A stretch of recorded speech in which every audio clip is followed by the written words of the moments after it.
Запеканка с тиквички. Необходимите продукти са 5 броя тиквички, 2 скибитки чесън, кашкавал, готварска сметана, копър, вегета и сол. Та-дам! Шишко Пътлачана отново е в играта. Завръща се кулинарния гуру на Мостова Семуа. Скъпи приятели, преди тежките великденски празници, прекаленото тъпчене с козунаци, агнешко, свинско и севяйца и всевъзможна гняз, тази вечер на вашето внимание ще направим една истинска алакарт вечеря, средиземноморски привкус малко така, една невероятна запеканка от тези невероятни биотиквички. Производство местно. За целта искам да ви представя моят пръв помощник и ръководител движение шеф Герова. Та-дам! По моя рецепта, разбира се, това е уникална запеканка. Просто тази рецепта аз я бях откраднал на времето от един марокански шеф и тя е преписал от моето тайно тефте. Но това са други подробности. Тъй като и двамата доста сме се окръглили и трябва малко да минем на по-скромни неща. На ябълки и тиквички. Точно. Хайде, почвай да действаш. Тиквичките се режат на шайби. Не както повечето запеканки на купчета, на шайбички. Така, нека да заснема малко по-отблизо този процес. Значи предварително са измити, задължително се минават домакинска хартия, да се обере водата, да няма влага по тях. Тук е камерата. Тук е камерата, тук има, тук нема. Вижте, това професионално сътърче. Гледате някъде около 6 мм дебелина. Да не става грешно. Виждате, това е прекрасно, перфектно. Даже малко по-дебело. Да, малко по-дебело, за да не се разкашкват. Ето това, да кажем, вече е по-добро. И така режете, предпазвайте си пръстите, вкарвайте повечко финес. Ето, просто не гледайте.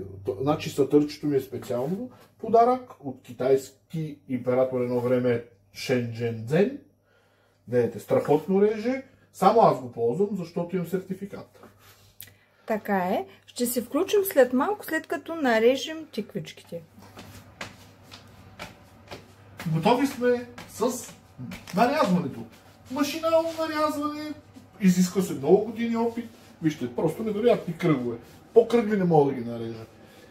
За да продължим нашето невероятно ястие, ни е необходима сметана, реклама. Но тази сметана се слага по-късно. По-късно слага. Аз казвам какво трябва. Вегета. Много добро попадение с нея. Разбира се, старата сол.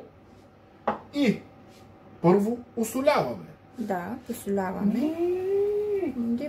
Не прекаляваме, тя тиквичката поемва.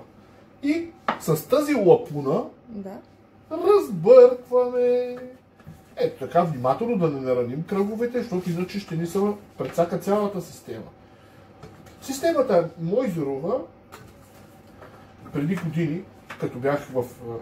който не знае, съм бил 11 години в ЮАР, сервитьор и помощник сушеф, много ми е ясна. Трябва много внимателно да не се нарушава баланса на полезните вещества в зеленчука. Специално разбъркването е много важно нещо.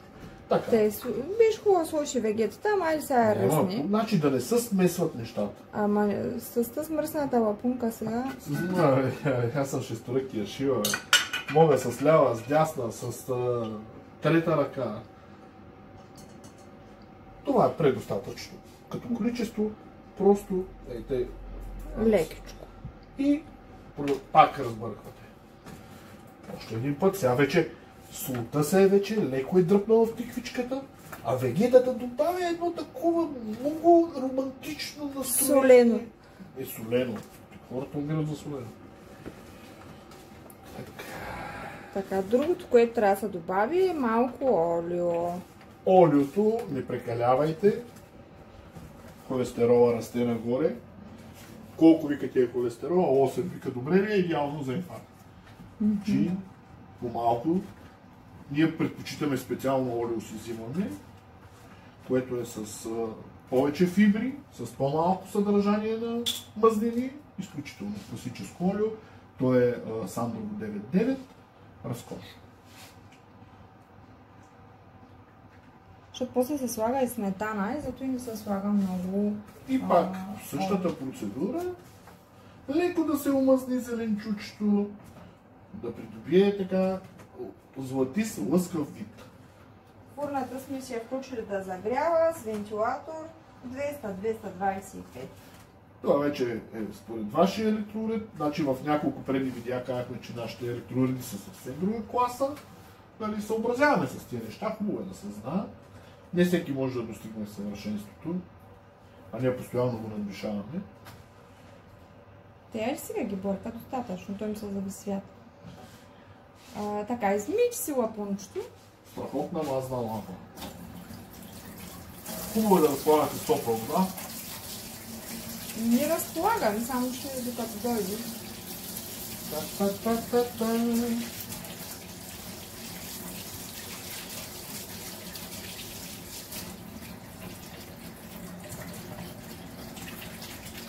Мила моя запеканке, как ще те изям?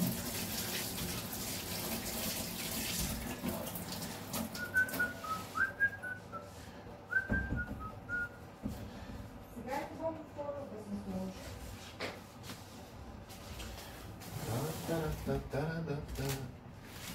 Да, е хубаво. Трябва да викам дали да останал някъде лист някой. Ами не аз.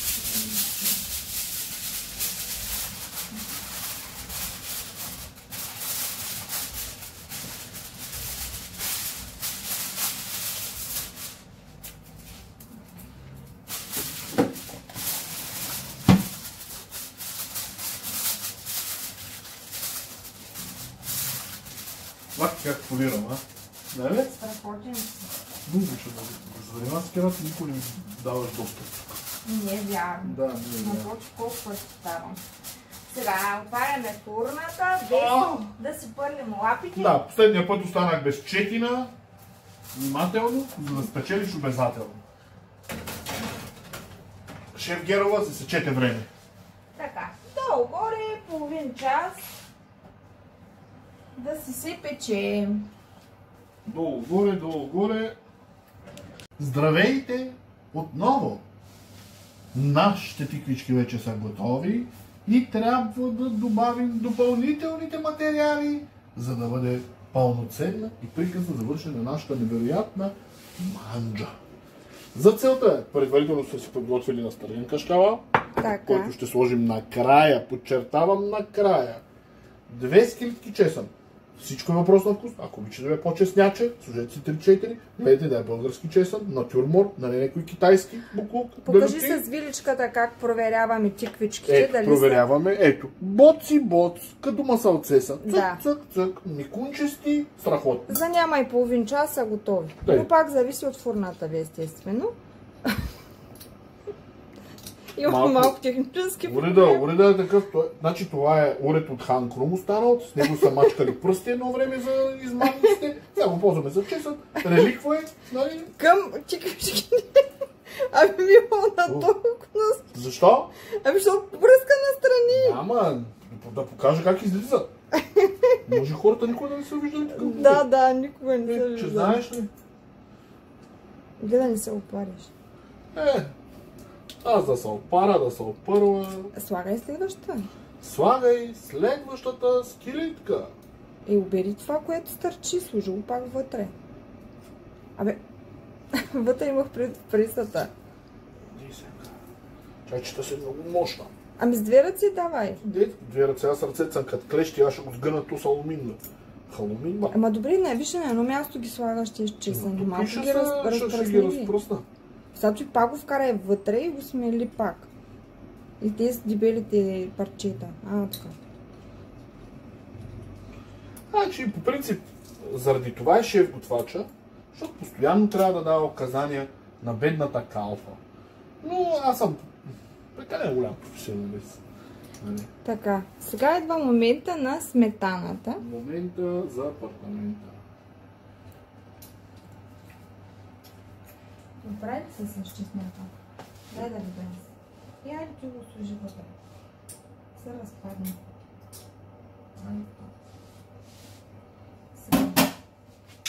срязваме.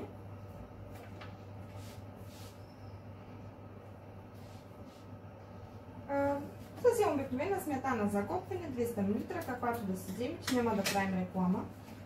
Разнасяте я цялата храна. Да. Така никога е толкова течна, принципно по теста. И тя, защото сега беше отвънка и Да. се отпусна. Хубаво изцеждате. Не трябва да оставя Да, нищо. аз горе Да, горе тъй. С лека палпация в областта на предверието. Ето. Цък, цък, цък.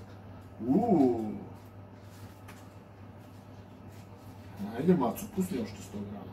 Ето, добре. Каринка. О, ето го и нашия помощник готвач. Ще слагам и кашкавалчи, мам. Значи това е нашия тестер. Всичко първо тя теста.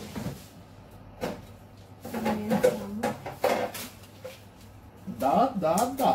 Да, това не е шега. Ела, че не да ти покажа нещо. Знаеш какво се оказа, че ни в две птици имаме манганос. Кажи здравей. Здравей. Тя е най-верният ни помощник, най-добрият готвач и най-добрият тестер. Но без да се ядосваш, пускам там.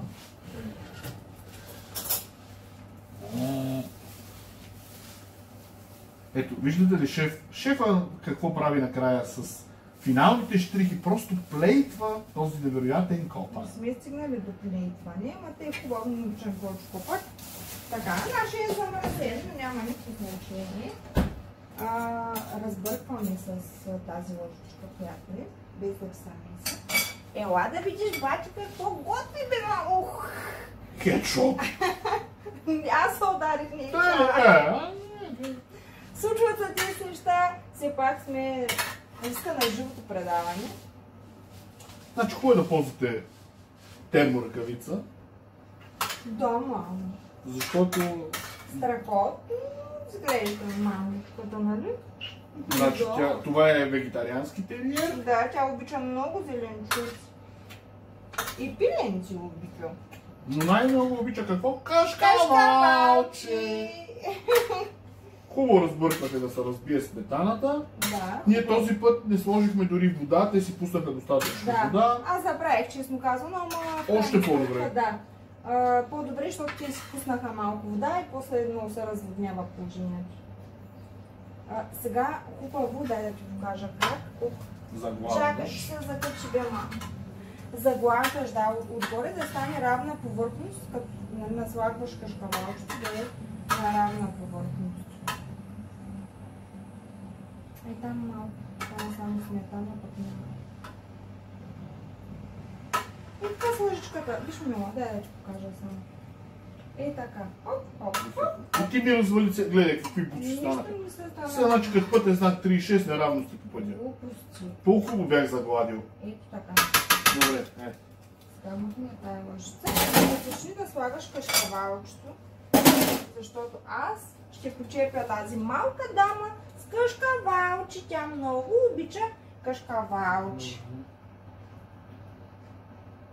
Какво става? Размекнал ли се?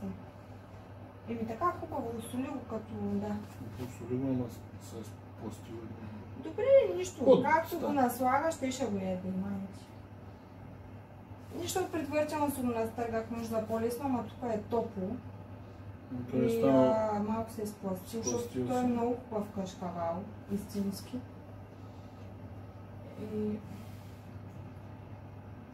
И сега в общини го слагаме за още 5 минутки някъде. Някъде няма слагане. И гледам да не има навсякъде. Нали, за още там 5-10 минутки, докато се запече само кашкавала. Не се слага сметаната преди това, защото става на едни... се не се пресича и не е хубаво. Не се заменя с прясно мляко, поради същата причина.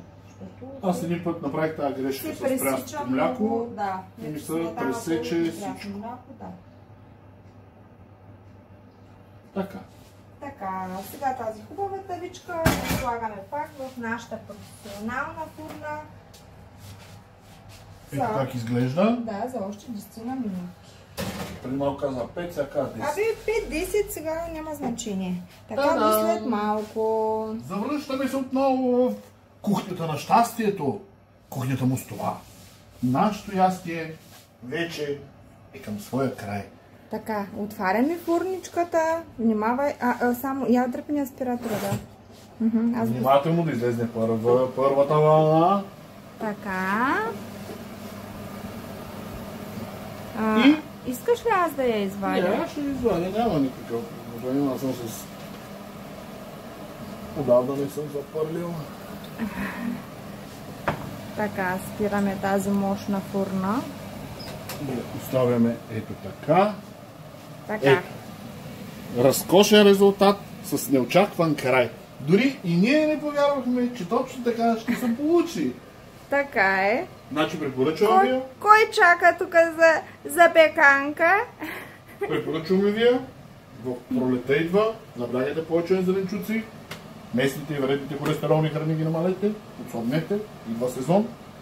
Много вкусно ястие. Върви с винце, върви с биричка. Ето и сега. Ние хубаво ще си хапнем. Да ви е сладко на всички, които опитват. Заповядайте, шеф Геро. Леко да не изгорите дупата. Няма да се изгорим. За повече рецепти последвайте ни в YouTube канала T.Gerova. Така е. Пак ли ще се цупчи? Да. До нови срещи!